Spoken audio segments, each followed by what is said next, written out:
Assalamualaikum warahmatullahi wabarakatuh. Perkenalkan, kami dari kelompok 2 yang terdiri dari Nokaesi, Sri Linda Dewi, Arif Hidayat. Pada kesempatan ini kami akan mempraktekkan praktek coaching supervisi akademik yang terdiri dari supervisor, coach, dan coaching. Selamat menyaksikan.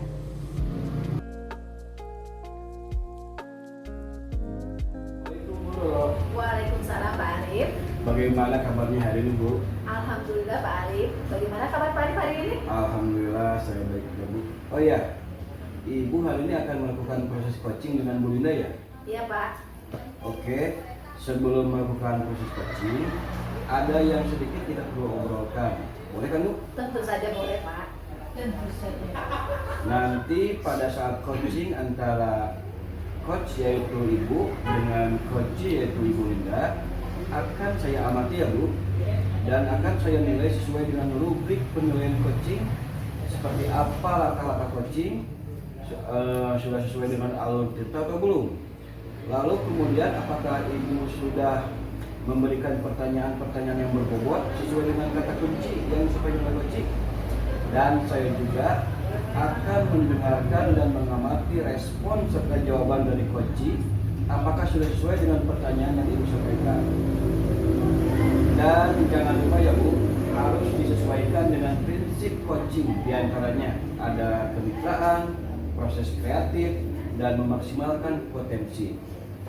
Sebelum dilaksanakan proses observasi ini, maupun repotannya. Proses observasi ini Bu, ada sedikit yang akan saya tanyakan. Boleh kan Bu? Tentu saja boleh Pak. Untuk yang pertama, kompetensi apa yang ingin Ibu kembangkan dalam proses coaching hari ini?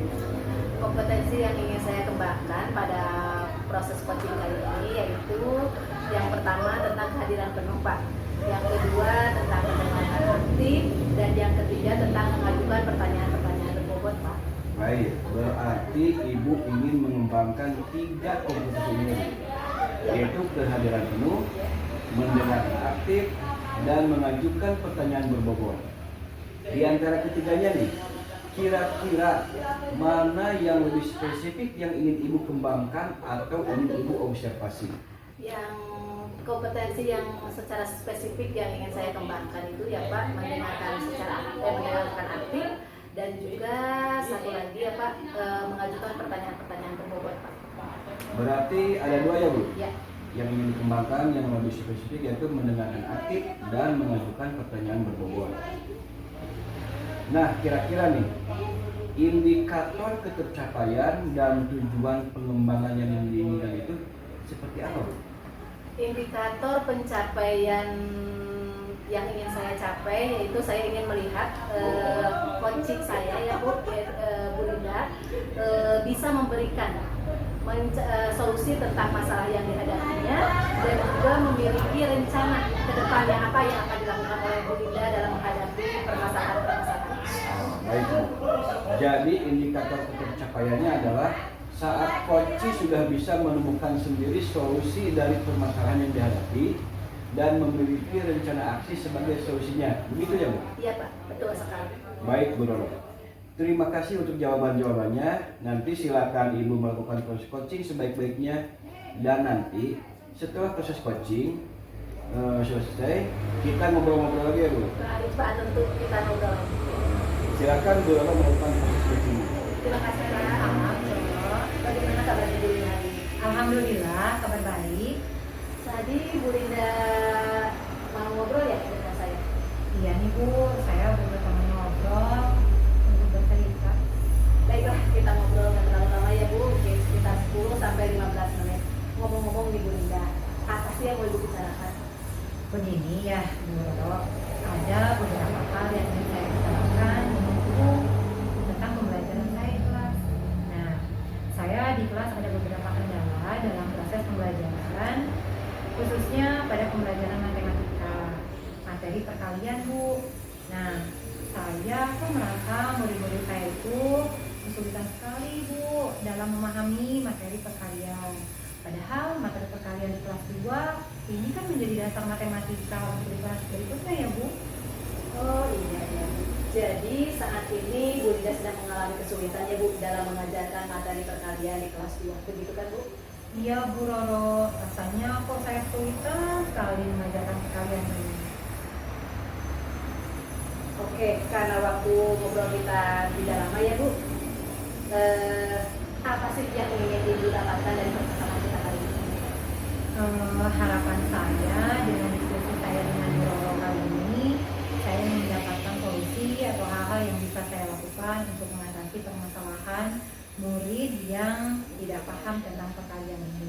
Oh begitu, jadi Bu Linda ingin mengetahui solusi-solusi ya Bu, bagaimana supaya murid-murid Ibu itu bisa memahami ya Bu materi perkalian di kelas 2 itu ya Bu. Iya betul, Bu Roro, supaya murid-murid saya dengan mudah paham tentang perkalian. Saat mengajar kemarin, ketika saya selesai memberikan penjelasan tentang perkalian, saya menanyakan kepada anak-anak apakah sudah paham atau belum tentang perkalian, dan mereka menjawab sudah paham, Bu. Nah, tapi ketika saya beri soal dan saya koreksi nilai-nilainya jelek-jelek, Bu Roro.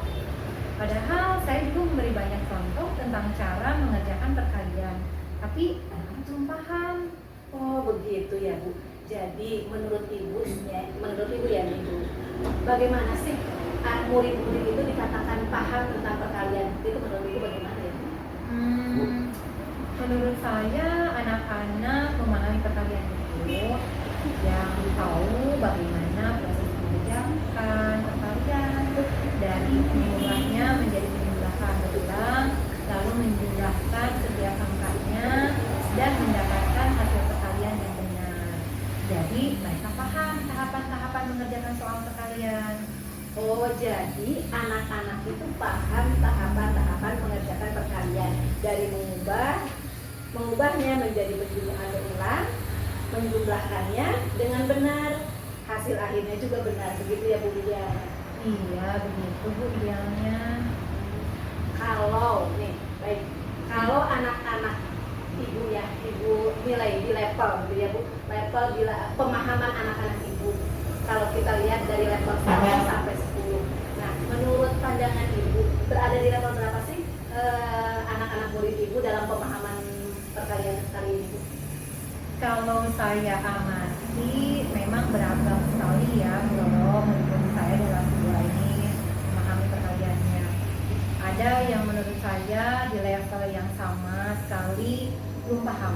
Nah, bagaimana cara mengerjakan perkalian. Lalu ada juga yang sudah di level 5 menurut saya yang bisa mengubah perkalian menjadi penjumlahan berulang. Tapi hasil penjumlahannya tetap salah. Nah, kalau di rata-rata menurut saya di poin 5 dari idealnya. Oh begitu ya Bu. Oke, Bu Linda, menurut Bu Linda ya, murid-murid Bu Linda itu berada di level 5 ya Bu untuk saat ini tentang pemahaman perkalian. Nah, menurut Bu Linda, apakah ada kemungkinan murid-murid Ibu pemahamannya naik ya Bu, levelnya menjadi nilai level 10 mungkin Bu? Bisa aja sih Bu Roro, dengan hasil akhir perkalian dari penjumlahan yang berulang yang benar berarti murid-murid sudah paham. Nah, mereka bisa sih di level 10. Nah, ya begitu ya Bu. Nah, sekarang menurut Ibu ya, apa sih yang bisa Ibu lakukan supaya pemahaman murid-murid Ibu itu berada di level 10 itu Bu? Bagaimana menurut Ibu supaya murid-murid Ibu itu berada di level 10 tentang pemahaman perkalian itu Bu? Apa yang akan Ibu lakukan? Sebenarnya itu yang baru saya pikirkan sih Bu Roro. Apa bisa ya saya lakukan? Apa yang bisa saya lakukan supaya murid-murid itu paham materi perkalian ini? Nah, saya ada beberapa ide nih Bu Roro. Wah bagus, coba ide apa itu Bu? Jadi begini nih Bu Roro, saya mengajar kemarin kan hanya menggunakan metode ceramah aja nih. Kemudian menulis contoh, mengerjakan perkalian, lalu murid-murid saya berikan soal untuk dikerjakan.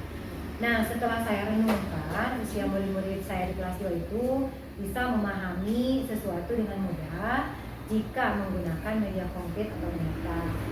Nah, saya ingin merancang pembelajaran yang interaktif menggunakan media pembelajaran yang konkret, interaktif, kemudian juga menyenangkan.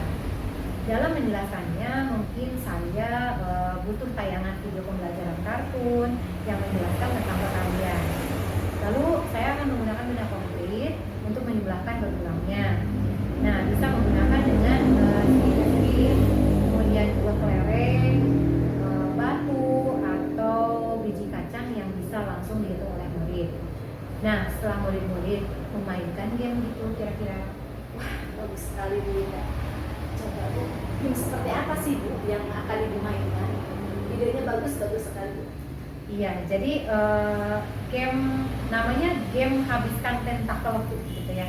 Jadi saya akan membuat soal-soal perkalian yang saya gunting-gunting, kemudian juga saya tempelkan pada gambar gurita menjadi sebuah tentakelnya. Nah, murid-murid akan mengambil